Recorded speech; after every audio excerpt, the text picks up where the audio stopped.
अस्सलामुअलैकुम वरहमतुल्लाहि ताला वबरकातुहू। सामीन मोहतरम, आज फिर हम आपके लिए एक और नए मौजू पर एक और नई वीडियो लेकर हाजिर हुए हैं। उम्मीद करते हैं कि आप इस वीडियो में आखिर तक हमारे साथ रहेंगे और इस वीडियो से आपको बहुत कुछ हासिल होने वाला है। सामीन मोहतरम, आगे बढ़ने से पहले अगर आप हमारे चैनल पर नए हैं तो हमारे चैनल को सब्सक्राइब करें और साथ में दी गई बेल आइकन को भी दबाएं ताकि हमारी आइंदा की अपलोड की जाने वाली वीडियो बर वक्त आप तक पहुंचती रहे।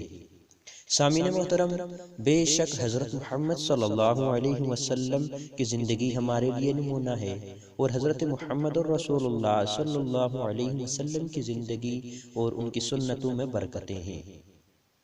सामीन मोहतरम, जैसा कि हुजूर सल्लल्लाहु अलैहि वसल्लम ने हमें पूरी ज़िंदगी गुजारने के तरीके बता दिए, हत्ता के बैतुल खला में आने जाने की दुआ बता दी।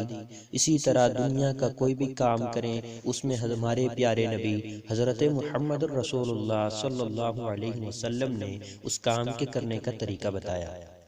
तो दोस्तों, आज हम आपके लिए एक ऐसे उन्वान पर वीडियो लाए हैं जिस उन्वान का नाम है कि हम जब बैतुल खला में जाएं या रफ़ा हाजत के लिए जाएं तो उसमें बाएं हाथ का इस्तेमाल।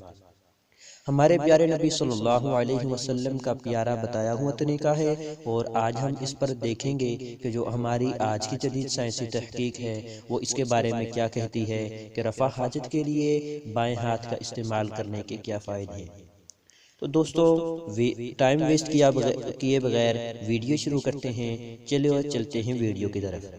दोस्तों, आज की जो वीडियो है हमने इसको आपके सुनने के लिए नहीं बनाया, हमने बोल करके नहीं बनाई, बल्कि आपको खुद ही पढ़नी पड़ेगी। हमने उसको लिखा हुआ चलाया है। तो चलिए चलते हैं वीडियो की तरफ।